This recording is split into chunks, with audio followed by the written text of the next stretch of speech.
Good afternoon, Rotarians and guests. My name is Reg Smith and I'm your MC for today's Rotary Melbourne meeting.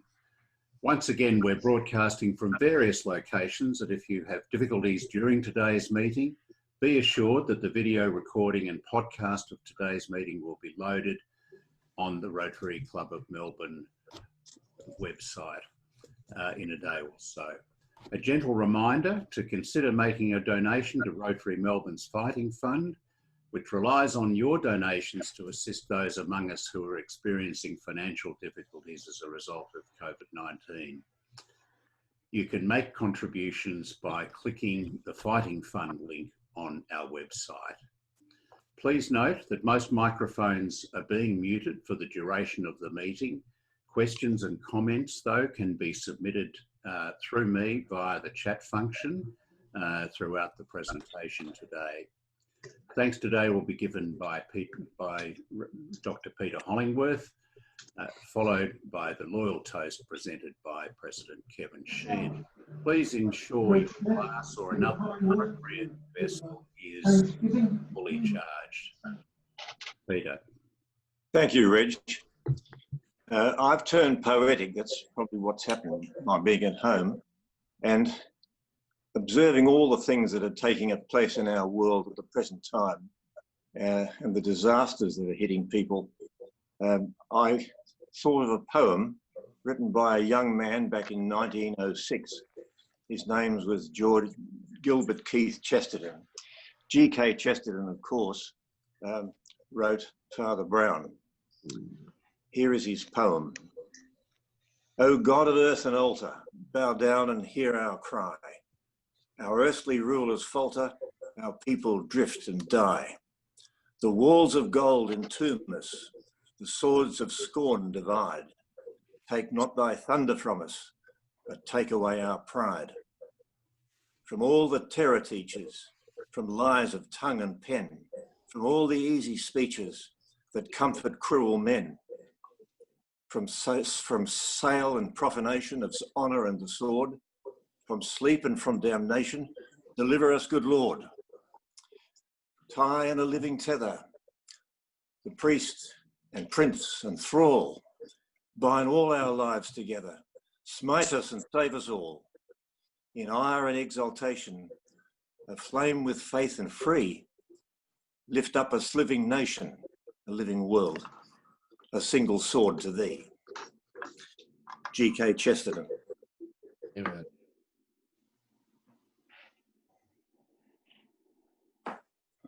Thank you, Peter, and we always are inspired by your words. Members, visitors and guests, it gives me great pleasure to propose a toast to Australia and Rotary International. Australia and Rotary International.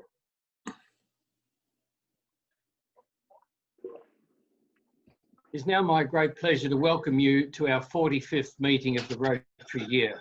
Our 13th meeting, which has now been conducted in what has become the new normal, this online format. A scan of the Queen's Birthday Honours list over the long weekend revealed recognition of two of our members. A member in the Order of Australia, AM, was awarded to our very own David Cram for significant service to the performing arts, to opera and chamber choirs, and to education.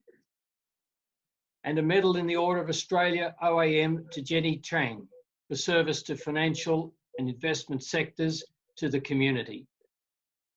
I also spotted that an OAM was awarded to Kathy Rogers, wife of our past president, Peter Rogers, for her service to chamber music. And finally, I spotted that an Order of Australia AM to Jennifer Bartruni, QC, for significant service to the law, to the legal profession and to women lawyers. You recall that Jennifer provided us pro bono service in our stamp duty case. I've written to each and extended our congratulations on behalf of members. We're very proud that they've been recognised in this way, and I ask everyone to join with some silent applause to congratulate those awardees. Speaking of awards, last Saturday evening, our district held an awards ceremony for 2019-20. And online today for a Distinguished Service Award, I note we have past District Governor Ian Knight. But a very special award was struck this year. The inaugural recipient of the Bob Fells Rotary International District 9800 Peace Award was in fact our own Bob Fells.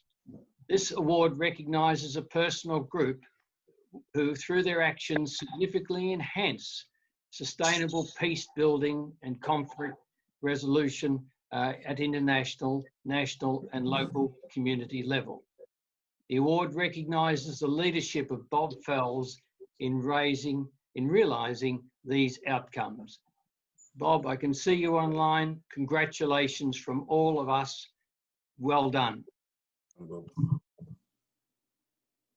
Our guest speaker today is a well-renowned journalist and newsreader and author, Mel Walden, speaking on Eyewitness to 6 Decades of News, a journey behind the headlines that shaped the news and the life of a newsman. He'll be more formally introduced by our Chair of the Day, Peter Jones, but a warm welcome to Mel and Peter at this time. Similarly, I do note that we've got visiting Rotarians from the United Kingdom and the USA. Sunny Hawaii, we understand, whereas a number of us were intending to be for the International Convention. Welcome to those overseas visitors. The power of Zoom has linked in, and no doubt the word that Mel Walden was online today has brought you to us. And now, the Paul Harris recognition. Paul Harris Fellowship was established in 1957 in honour of Paul Harris, who founded Rotary in 1905. It is the tradition of this club to honour, by the naming of a Paul Harris Fellow, members and non-members who have helped build a better world by their outstanding contributions to the club and to the community in which they serve. Today, I would like to introduce our latest Paul Harris Fellow, Dr. Peter Clarke. Peter was inducted into the Rotary Club of Melbourne on the 3rd of August 1994 with the classification Occupational Medicine. His sponsor was Robert Reed, and Robin is online today. In those days, the club met at the ANZ Pavilion at the Arts Centre. Peter was initially a member of the Adelaide Rotary Club, and whilst he was head of the public health in South Australia before transferring to Melbourne, where he joined Mobile as General Manager of Health, Safety and Environment for the company throughout Australia and the Pacific region. Peter has served as a member of the board during the presidential years of Roger Nicholson and Jack Melbourne, 1998 to 2000. He was captain of groups in 2004-5 for President Anne Jarks, and with Alan Trumbull organised inter-conference tours to Canberra and Adelaide. And with his wife Sandra have been very active in the Morning to Peninsula group and participated in numerous on-to-conference treks. Peter has had a long focus on infectious diseases, and in 2018 learned that the World Health Organization had set a global goal for the elimination of hepatitis by 2030. With the support of President Robert Fisher, Peter, working through our Health and Ageing Committee, assembled a team of working group members and formed collaboration with Hepatitis Victoria to raise awareness and reduce the stigma and misinformation in the community. To achieve this aim, presentations have been arranged with Rotary clubs to demonstrate that effective treatments are available for hepatitis.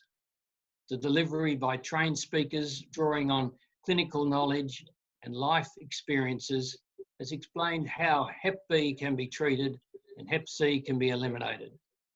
The project was formally launched by Rotary Melbourne on the 3rd of July last year and was elevated to R100 centenary status and is now a District 9800 endorsed project. COVID-19 intervened and dominates all other infectious disease concerns temporarily, but our collaboration with Hepatitis Victoria continues under Peter's leadership and with the administrative assistance of Penny Trumbull, with presentations now continuing via Zoom with Rotary clubs near and far to raise awareness under the rubric of End Hepatitis Now. Peter Clarke, for your long-standing commitment to Rotary Melbourne and your passionate service above self endeavours to champion the elimination of hepatitis. It gives me great pleasure to name you on behalf of the board and the members of Rotary Club of Melbourne, a Paul Harris Fellow. Your Paul Harris pin and citation will be delivered to you, and now would members join me in congratulating Dr. Peter Clarke. Peter, I would be delighted, I know you're sitting there with your lovely wife Sandra, if you would say a few words. Thank you, President Kevin. It's an honour and I appreciate it very much indeed. Your advising me of this prompted me to look at how long I'd been around the club, and when I realised that it was nearly 25 years, it struck me that there's only one relationship that I've had that's lasted longer than 25 years, and that's the one with Sandra.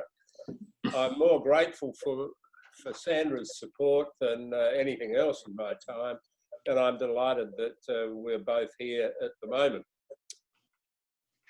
I had a fairly active first few years in the club, like most people, and then settled back into a comfortable knife and fork relationship until I was struck by the fact that that was probably not where one ought to be if one was being a true Rotarian. And the opportunity that I found to find out about hepatitis jerked me back into gear, and I've been able to at least get something going, which gives me some satisfaction. Having done that though, and more particularly with the recent advent of COVID-19, really everything else pales into almost insignificant. And what that means for hepatitis as an issue, just like other infectious disease issues with which we're involved in the club, it comes pretty hard to see past it. And I'd like to exhort those of you who are tempted to, well, do whatever you do, to encourage you to join the COVID effort. And there are several ways in which we can do that. The most important one, of course, is to look to the future.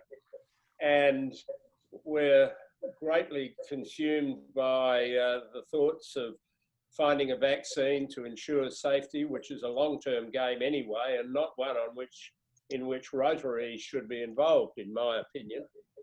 Rather, the recent announcement that those of you who read RDU avidly would have recognised that Rotary, or at least the resources of Rotary that have been directed to polio, have been decided on high, might be redeployed in whatever way they're going to be redeployed to address the implications of COVID.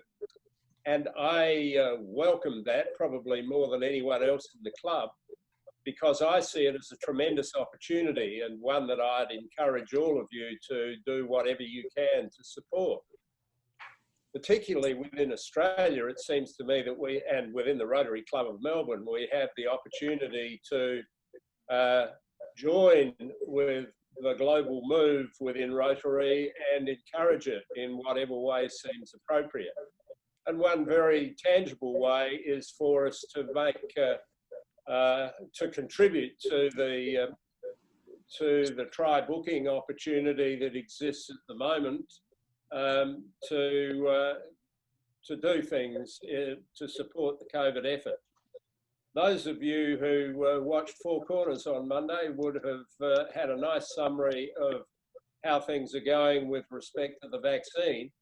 And I don't think we as Rotary can contribute meaningfully to the development of the vaccine, because there are such huge resources being applied to that internationally anyway. What we can do, in my opinion, is to join the preparations for the time after the vaccine has been found, when what's really needed is an effective distribution worldwide. And all of you, I think, would be aware of the fact that the tremendous job that Rotary did with polio has produced a global infrastructure which could be readily deployed to distributing whatever vaccine evolves from COVID. And in the meantime, while we're waiting that, to other vaccine-related activities that are going on worldwide. So my message, in addition to thanking you for the recognition, is to look to the future and stay the course, both as the Rotary Club of Melbourne and also with Rotary internationally. As a final comment, I'd say that after 25 years in Rotary, the one thing that's eluded me, or at least that I've not really thought about too much, is the future for Peter Clarke. And I've already started on the course of finding a replacement for me in my category of occupational medicine, so that I can go back to being a knife and fork member if that's what's best for me and best for Rotary. Thank you very much, Mr. President, for the opportunity to say a few words. Excuse me, fellow members, for my exhortation. And I hope that those of you, whether you're in Australia or outside, will lend your shoulders to the wheel by contributing to whatever fighting funds there are around for COVID-19. Thank you very much, Peter, and lovely to see Sandra. Peter, we're not going to let you off that easy. You're champion of the Centenary R100 Hepatitis Awareness Program. Will keep you busy for a while to come. It is customary as our Rotary year comes to an end that our club recognises the efforts of individual members. The Axel Award is a trophy in the form of an axle to represent the hub of the Rotary Wheel, which was inaugurated in 2004 by past President Bob Lindeman. The award is voted upon by the board and is given to a Rotarian who in the last 12 months has given that little bit extra in their service above self, and presented as a Vice President's Encouragement Award or Axel Award. The 2020 recipient was inducted on the 16th of August 2017 with the classification of International Development Children. The sponsor was Austin Burley. And whilst he's now appearing on our screen, and that will give it all away, he's been an active member working in the Peace Fellowship and international committees over the years, and he's put his shoulder to the wheel to record our meetings speakers, upload the recordings as a podcast onto our website, and as an outcome of COVID-19, jumped to the task of broadcasting our first virtual meeting, so seamlessly delivered from the Rotary office, that meeting when we had the outstanding address of our honorary member, Professor Peter Doherty, AC, on the 18th of March. A most worthy recipient of the 2020 Axel Award is Mark Finoli. Congratulations, Mark. And now I'd invite you, we will deliver the award to you shortly. There'll be a courier pigeon arriving, but I'd invite you to say a few words. Thank you.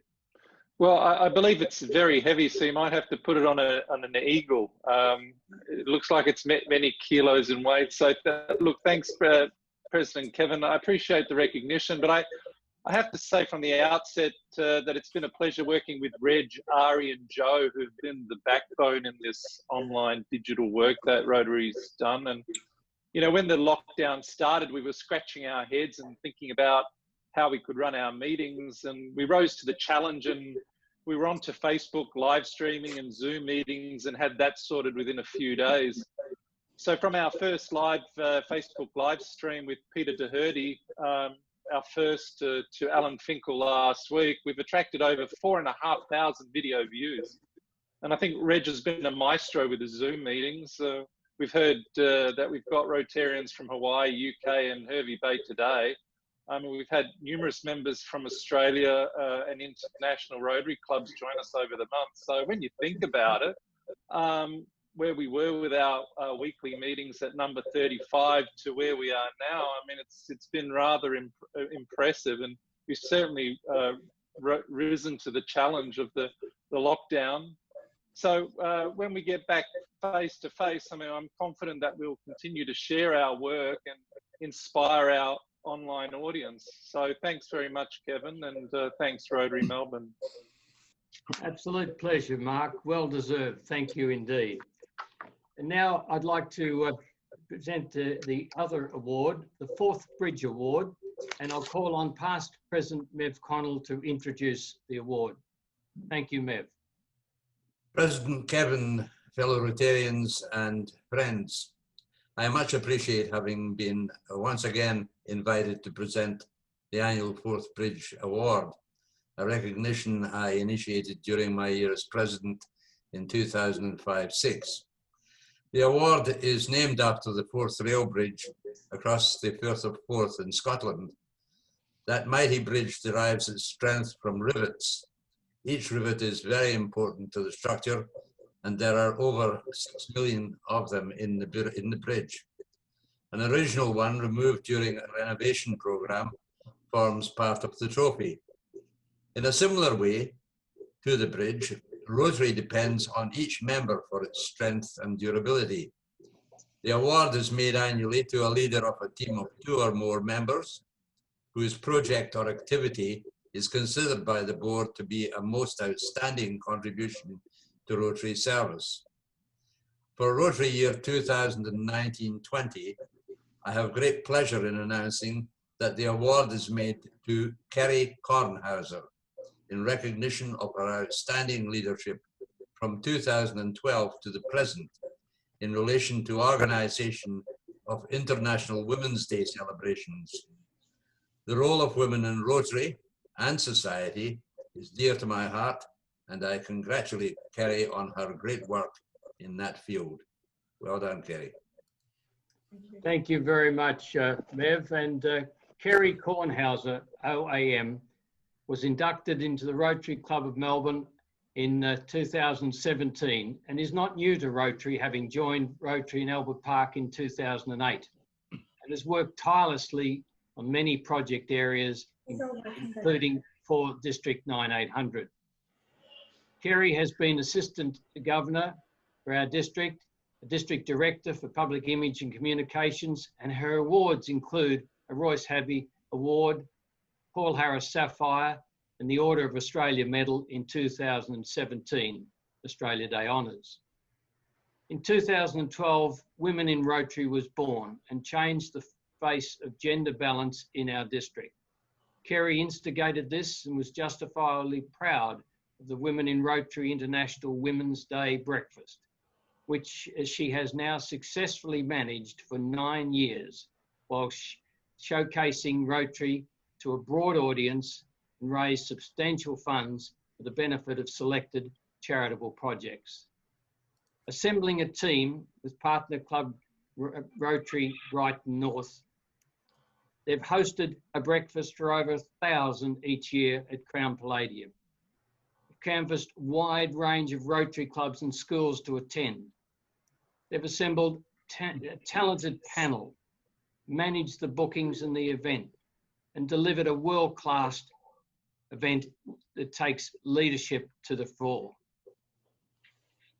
For her team management of this project, we have great pleasure in awarding Kerry Kornhauser, OAM, the 2020 Fourth Bridge Award. Congratulations, Kerry. And I know your award has been delivered to you, and if you can hold it up, we'd be delighted for everyone to see it. And could I now ask you to say a few words, please, Kerry? Thank you. Thank you very much. It's an honour to receive this award. Women in Rotary has been a challenge for all of us, and this award goes for all of those who have helped over the last 9 years. It has been a real privilege to be there. When we started this event, no one could understand what it was all about. And I remember that the first year I came back, said to my husband, we've got an event that's booked for 250 people, and that, Just wait 1 second. And they, anyway, so what happened was that we only had 70 people booked and we'd ordered for 250. And I said to him, wow, we're going to have a very expensive event. And there you go, we had 750 that very first event. So that was fantastic. So I thank everybody that supported the event and supported us, and especially for Melbourne Rotary being so far behind it. Thank you very much. You're most welcome, Kerry, and we look forward to the 10th anniversary of that event next year. Hopefully that'll be one of the bright lights as we come out of COVID. It will be. It'll be a challenge, that's for sure. Well, it's the centenary year. It's a big event, so thank you. Thank you very much. Thank you for the It's honor. now my great pleasure to go to the main event of the day, and that is, of course, the recognition and the launch of our R100 project, our Centenary Project, the Safe Families videos.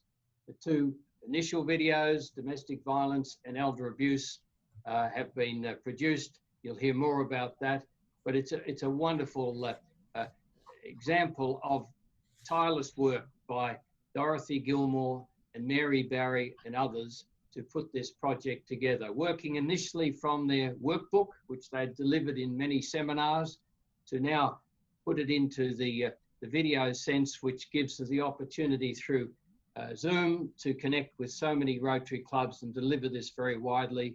Congratulations to both Dorothy and Mary. I'll now call on Dorothy to say a few words, please. Dorothy Gilmore. Thank you, Kevin.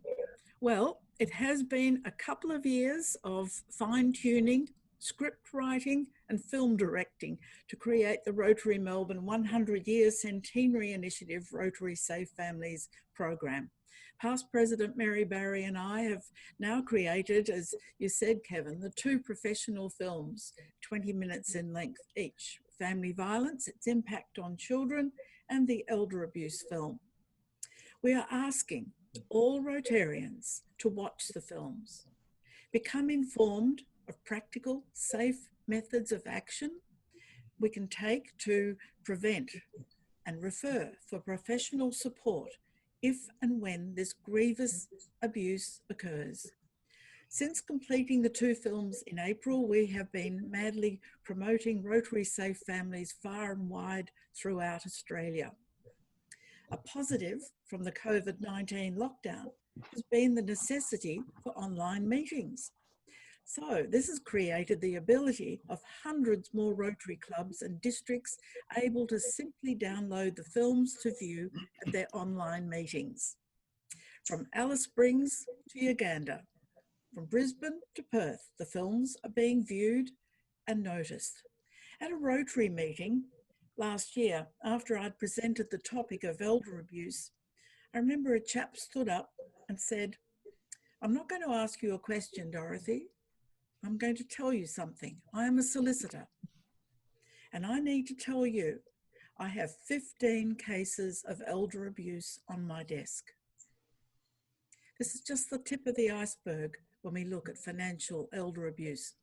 Also, as you are aware from the news, there has been a dramatic spike in cases of family violence and elder abuse.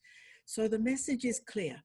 We all need to take some responsibility here. Be informed how to report and find referral for anyone impacted by abuse. The Safe Families program films are ideal to inform and encourage you in this responsibility. The films manual and toolkit can simply be downloaded from our Rotary Melbourne website from the Safe Families tab. Check out the program for yourself. I would now like to play a short clip from the Family Violence film. Thank you. Hello, I'm Mal Walden, and I'm thrilled to be working with Rotary Melbourne on this very important issue of family violence.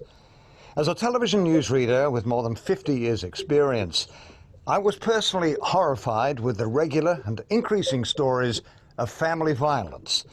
I didn't believe I could do anything to make a difference. But we can all play a role in affecting change. And change is something we can all contribute to. The toll that family violence has on our community is immense, and it continues to be ever-present and generational. Did a bloody good job of that. The only way to reduce and stop family violence is through education and information, and to change the way we think about violence. There needs to be a shift from the blame game to prevention. It's up to us to challenge the entrenched beliefs and behaviours that drive family abuse. We need to create new norms where men and women, boys and girls, enjoy respectful relationships. We need to provide the healthy model of respectful relationships so our children will not continue the epidemic of family abuse. We must not support attitudes and behaviours that disrespect women and have low support for gender equality. It is everyone's responsibility to be part of the solution.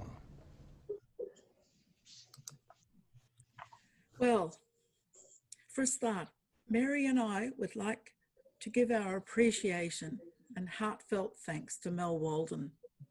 What a presence you've created in hosting these films.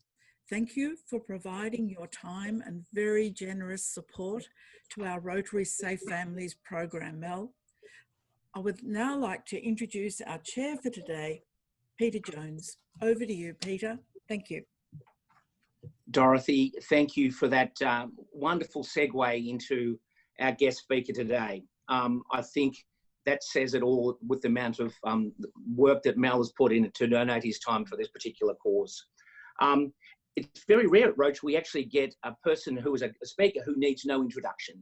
And I think that is simply because we have all grown up with Mel on our TVs over the last 40 years. Whilst he has been retired for a number of years now, it's great seeing his face and hearing his voice again. I first had the privilege of meeting Mel through the Variety Club almost 30 years ago, and he was wonderful then as he is now. So without any further ado to talk about his career, some of the great moments, in particular, the world of the media today, would you please welcome our special guest today, Mel Walden. Thank you very much, and thank you very much for that introduction. It's such an honour to be invited back. For the benefit of some of our international viewers, I'll try to be as relevant as I possibly can, because I was the guy that would be invited into people's homes in an evening at perhaps the most inopportune time, just as people were arriving home from work, just as meals were being prepared. I would come in and then I would deliver some of the most depressing news of the day and then simply up and leave. And for more than 53 years, I did this. So to be invited back today is indeed a great honor. Selfishly, it's been perhaps the great highlight because it's eliminated some of the boredom and monotony that comes with home confinement in these rather troubled times. I'm familiar with Zooming, I'm familiar with FaceTiming. You probably will be seeing me in much the same way as you have for the last 53 years on the small screen. And one of the questions I get asked most, I suppose, is how come you survived as long as you did in such a competitive industry? Well, I put it down to, well, two things: being at the right place at the right time, and that is a matter of luck, and then taking the opportunities that come your way, and not so much what you know, but who you know, and how important it is throughout life to network like-minded people, because it's amazing how those people will come back into your life later on and you can help each other. I'm also asked, did you ever have any indiscriminate or compromising photos that allowed you to survive as long as you did? And the answer to that is, yes, I did. In a roundabout sort of way, back in the mid-70s, when I took over the main newsreading role after Brian Naylor left 7 and went across to 9, I started reading the news and I received a letter from a prisoner at Pentridge. And he wrote, "Dear Mel, I'm wondering whether you could do me a favor.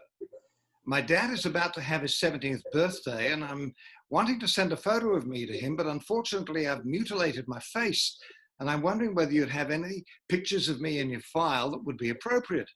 So I went to the file, found some vision, sent it off for processing, and back came these 2 8x10 glossy pictures of the criminal with his face intact. So I rolled them up and sent them off to Pentridge, and a week later he wrote back and he said, "Dear Mal," he said, "you're one of the few people in this world that's ever done me a favor. And if ever you need any favors, no matter when, no matter where, you just let me know. Signed, Chopper Reed." Well, I let that story rebound throughout the industry, and I'm not sure whether it had a bearing or not, but I survived 53 years. I often think that news stories are a bit like big hit songs.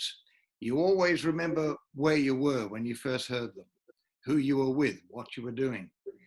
And my first news story, and you may relate to this for those of my vintage, occurred on a Saturday morning in 1963, November. I was sitting in a control room, a studio of a country radio station conducting the breakfast show. It was 6:15 and the studio door burst open, and in walked a young newspaper boy delivering the Warrnambool Standard, from which I would circle news stories and read as a local news bulletin a little later in the program. We always have a little chat, and this particular morning the news boy informed me that Kennedy was dead. If indeed Graham Kennedy had died, I assumed it would take more than a 14-year-old newspaper boy to confirm it. So I switched the microphone off, told him that he couldn't say that, switched it on, and he proceeded to inform me that the President of the United States, JFK, had been assassinated. That was the end of our conversation. I immediately rang my boss. He confirmed the story and then in turn rang his chief engineer, who happened to be a radio ham operator. Within a very short period of time, he had patched through to the studios through his shortwave system, Voice of America. And we became one of the first radio stations in Australia to take the dramatic stories of those tragic events that were unfolding in Dallas, Texas that Saturday morning. We broke every rule in the record book, but we became one of the first. And the adrenaline rush that I received from breaking that news story became an addiction that drove me for the rest of my working career. In 1969, July, when man landed on the moon and Armstrong made his giant leap for mankind, I was more impressed with President Nixon picking up the telephone in his Oval Office and speaking to the astronauts in real time. And I realized from that particular moment that satellites had allowed television to catch up to the immediacy of radio in breaking news stories. And it was that drove me to believe that if there was indeed a future in media, then it had to be in television. I'd had 3 years at 3YB Warrnambool, 2 years at 70X Launceston, and now I was concluding a 3-year period at 3DB, the Herald Sun radio station in Melbourne. A fascinating career in radio, but I wanted to explore different opportunities. I was also suffering from sore throats, and I had my tonsils removed in hospital.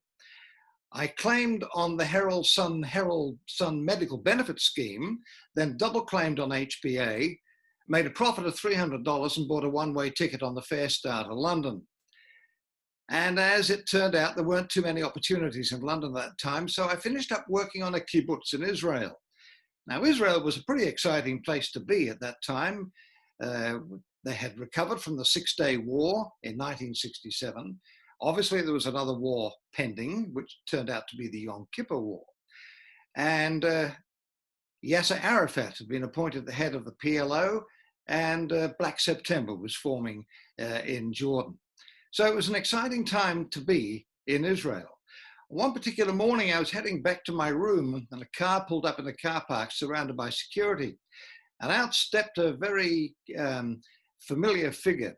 You may remember the black patch that he wore over his eye. General Moshe Dayan was the general who led Israel to victory in that Six-Day War. And he strode into the office, and I immediately ran after him and put in a request for an interview, which he granted. I raced back to my room, grabbed a little technical Hitachi recorder, a cassette recorder, and on the flip side of Simon and Garfunkel's Bridge Over Troubled Water, I recorded an interview with Moshe Dayan. At the end of the interview, he looked at me and he looked at the recorder and he said, "Gingy," referring to my red hair at the time, He said, next time you interview me, make sure it's with a camera. Television is the way to go. Well, it wasn't really a defining moment because I had thought of it, but it was an affirmation. And so I decided that with the way the situation was developing in Israel, it was safer to return home. A lot had happened in the 12 months I was away. My very good friend who I worked with at 3DB, Ron Casey, had become the station manager of Channel 7. So on the basis, as I mentioned earlier, it's not what you know, it's who you know, I approached Ron Casey for a job. And he offered me a job as a booth announcer, the voice of Channel 7. And I asked him about news, and he said, that's a hard nut to crack, son, but if you come aboard, at least you've got a foot in the door. It was June the 6th, 1970. And on that night, on my first night as a booth announcer, the late night newsreader was suddenly taken ill, and I was asked to read the news, not knowing that I'd be reading the news for the next 43 years on Melbourne television. Another example of being at the right place at the right time. Casey was a good mentor. He threw me into a chaotic program called World of Sport. He introduced me to people like Lou Richards and Jack Dyer. Jack Dyer was not perhaps the greatest mentor, but I learned from Jack how easy it is to actually stuff up on air. The blooper was a signature thing of Jack Dyer. Many of you may even remember the time when he bravely announced that Geelong had copulated at Cardinia Park, meaning that he had actually capitulated. When I laughed at that and reminded him of the days I was in radio when the newsreader announced that a woman had been bitten on the funnel by a fingerweb spider, he laughed and he said, that's what I like about you, Mel. I always like self-defecating people. He meant, of course, self-deprecating. But of course, these are the people who you learn from. I began a cadetship in journalism that year, and under an irascible, unforgiving taskmaster who did not suffer fools gladly, he drove my life to a misery until 1974. 1974, I came into work on that Christmas morning, and we had discovered that a cyclone had struck Darwin. Now, it turned out that there was no one else he could send. All the other journalists were on assignment. And so he decided that the last straw was this young cadet, me. So he took me into his office. He said, Mel, this is going to make you or break you, son. Do not let me down. With those words, he hired a Learjet. Now that in itself was pretty remarkable because the Herald Sun organization was a pretty austere organization that even if you traveled on a tram, you had to sign in triplicate. And he'd gone out and hired a Learjet. And he'd put his young untrained cadet in charge of getting this major story. So off I went. And it was not a great deal of skill required in getting the story once we touched down, because everywhere you looked, there was total devastation. But we were the first to get in. We were the first to capture the aftermath of Cyclone Tracy. And finally, I interviewed General Alan Stretton, who'd taken command. And after the interview, he said, what are you going to do with that, son? I said, I'm sending it back to Melbourne. He said, well, I'm commandeering every aircraft that's available. We have to evacuate the city. And we'd flown up on a Learjet. So I went around and grabbed every person I could that had a bandage on, put them on that Learjet. He went and got his aide-de-camp to check and gave permission for that Learjet to take off. That Learjet took off with the very first footage of the events that unfolded on Christmas Eve in 1974.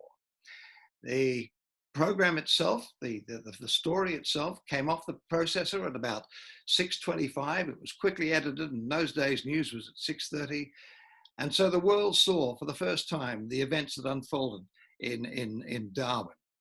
I received my first grading. I was up there for 10 days.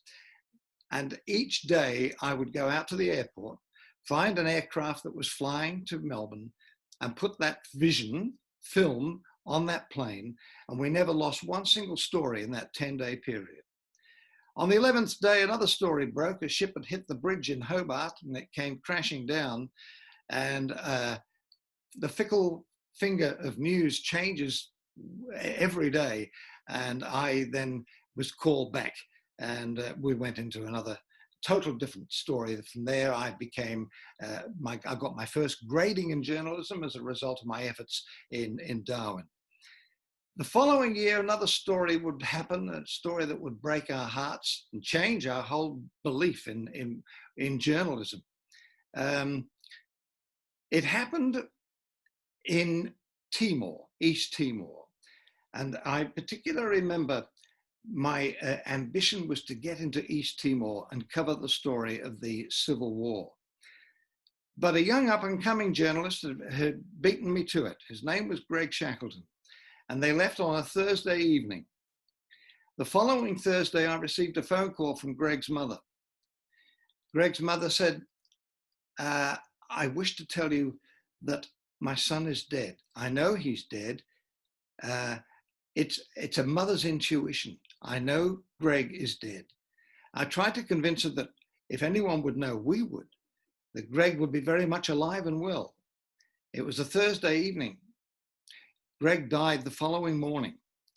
He and 4 other newsmen were killed in a little dusty town called Ballabo. So it wasn't a mother's intuition. It was a mother's terrible premonition of what was about to happen.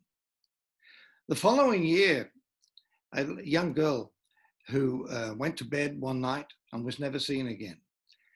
She disappeared under mysterious circumstances, and I was sent to interview the mother, Patsy Waldridge.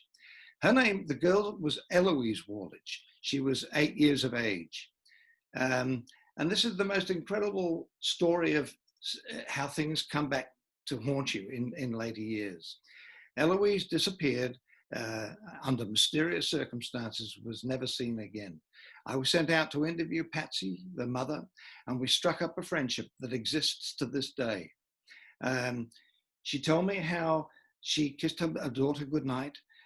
She woke up the following morning and she was no longer in her bed. It was one of those stories that tended to haunt our lives for many, many years. She told me about her girlfriend, and I went out and interviewed the girlfriend to find out if she knew anything about it. Unbeknown to me, I married that girlfriend, and she became my wife. And today, she is the godmother to Patsy Waldridge's other children. And this is the way fate has followed us through many mysterious ways throughout the years. In 1978, my colleague Brian Naylor left Channel 7 and went across to Channel 9, and I was appointed his successor. I then read the news for quite a number of years until 1987, when I subsequently was sacked.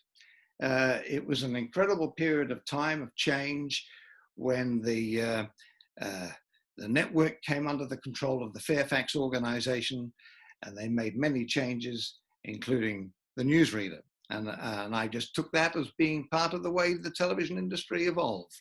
And I took it on the chin and left. But unbeknown to me, Melbourne rose up as one and protested, reducing the audience of Channel 7's news to virtually an asterisk. And it was a most incredible time. I went across to Channel 10 and started a whole new career. 3 years was just an amazing time of evolving television industry. But then history has a tendency to repeat. And in 1991, the television station Channel 10 went into receivership. It lasted for probably 2 years, and I survived that period of time. It was a bit like out of the frying pan and into the fire, but in 1992, we came out of receivership, and I began my career as a newsreader on Channel 10. And then life was pretty exciting for those 18 years or so. But in 2010, history has a tendency to repeat itself. And James Packer took over the 10 network and appointed Lachlan Murdoch as his successor. Hands-on, it was a mitigating disaster. Programs, ratings, profits all failed. In fact, Channel 10 wiped out $1 billion in a 3-year period. Anyway, I decided that my time was coming to an end very soon, and I decided to retire in 2013. At its peak, Channel 10 had a staff of 57 people. On the day I retired, there was sadly only 6 left.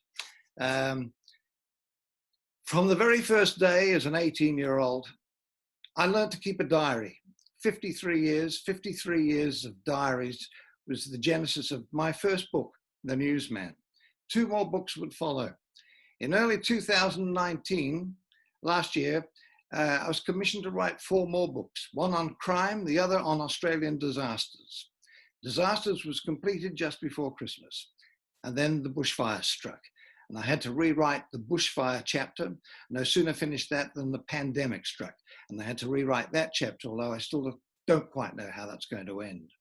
My concern is probably the same concern that's shared by many of you, given what's happening in the world today. Life just is constantly in change.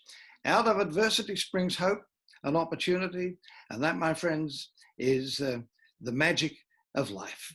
I thank you for sharing my adventures, and thank you very much for that. Thank you very much, Mel. It's my duty to pass on a few questions and to really just firstly start out by congratulating you on giving us such an informative presentation. But before I do that, I just want to pass on some good wishes from someone you might know. His name is Brett McCall, son of one of our past presidents, and his remarks go something like, "Oh, those heady days." I'm sitting here with my dad, Peter, who is a member of Rotary Melbourne. Stay well and enjoy your well-earned retirement. And that's Brett McCall, who I think... I do know Brett. Yes, I do. Cameraman. For my Channel 10 days. That's right. So leading to some questions that I've received, the first one comes from our incoming president for the next Rotary year, Marion McLeod, who again accolades your amazing career and asks if there is any one thing that personally affected you or was truly stand out amongst all of your life's experiences in journalism. Well, there were many lowlights. In a career of news, there always are those moments. Cyclone Tracy was my groundbreaking story, the story that really established me as a newsman. And then there was the terrible helicopter crash that claimed the lives of all of our crews in 1982. There were so many stories that affected me, and many of them inspired me. The difficult times turned out to be, the pressing times that make changes, make you aware of what's going on. The question was what? Any that had a standout impact? Well, obviously Cyclone Tracy was my first. The second impact was the helicopter crash. But there were so many light-hearted stories that lifted you and inspired you to go on to the next stage. So, yeah, Cyclone Tracy would have to be the groundbreaking story that got me started. It's a pretty big one. Mel, Robert Fisher, our immediate past president, has asked a related question. Could you perhaps reveal to us, I think you may already have to a degree, reveal to us the most embarrassing moment live on here for you personally? Embarrassing moments. Well, life is full of embarrassing moments. I can't actually think of, isn't that funny? There are very many, perhaps, embarrassing moments, but look, I can't think of one right now there's a standout. We'll let you off the hook on that because you shared several brilliant ones. Thank you. In terms of advice you've had, so thank you. A final one's a serious one because it does relate to Channel 10, who've branched out really. This is from Joe Mavros, who you've met. And Joe would like to know how you feel about the project style news delivery, which we're now seeing on Channel 10. I'm a great fan of the projects, always have been. There's always an opportunity, I think, of trying to find an alternative way of delivering news. And I think they came across that format and they've developed it. It's a very, very professional show. I mean, it's not everyone's cup of tea, I realize that. And it's on at the most difficult time when it's up against the newses on the other channels, which are the highest rating programs. But they've persevered with it. They've ironed out all the little nibbles and nobbles, and I admire them greatly. I think the project is a great show. Thank you. And one final question. We hear from various quarters the term fake news. This is from Mary Barry, a past president. And just wondering whether that's going to influence the role of news going forward. Well, news is going through change the entire time. Right from the beginning, when I first started, news was has gone through change. It's gone through the half-hour formats to the hour formats to one reader to dual readers, and I'm sure there'll be many more changes. Particularly the way the situation is occurring at the moment with the way technology is taken over. Technology is the driving force behind the news now, and it's going faster and faster, and they're cutting back costs the whole time. So, what worries me is there may well be a train crash along the way, but so far it seems to have avoided the fatalities that we expected. I've seen many changes, and I'm sure there are many more changes to come. But I think it serves a very good purpose. And I think the formats have changed, not dramatically. I mean, you still see the stand-ups and you still see, familiar faces delivering the news. But by and large, it's still, I think, a very successful format for getting your daily news. Fantastic. Well, thank you, Mel. It's been a privilege to be your interrogator at this stage of the presentation, and I'm now going to hand back to Peter Jones, who will close out the session. Mel, we could have sat here all day and listened to some of those stories. I certainly remember a lot of those, indeed. But firstly, on behalf of Rotary, thank you for your involvement with the Safe Children program. Thank you for your time today. I know that you would have received a wonderful gift when you left Channel 7 and Channel 10. We've got something equally as important today. That is a pair of Rotary Centenary socks, which will come in the mail. This is what they look like. Shall we? That's what they look like. But I promise you don't get mine, because you get them fresh from 200% pure socks made in Preston by Phil Endersby. But on behalf of all of us, we do appreciate your time and all the best with your future, and we look forward to welcoming you back, maybe back come next year, to talk about some other great stories in your media career. Thank you very much indeed. Thank you. I appreciate that very much, and I've enjoyed being with you. And now I'll hand over back to President Kevin to wrap up today's meeting. Thank you, Peter, and what a meeting it's been. Mal, you've taken us on a terrific journey today, and you've helped us launch the R100 Centenary Safe Families videos. What more could we ask for?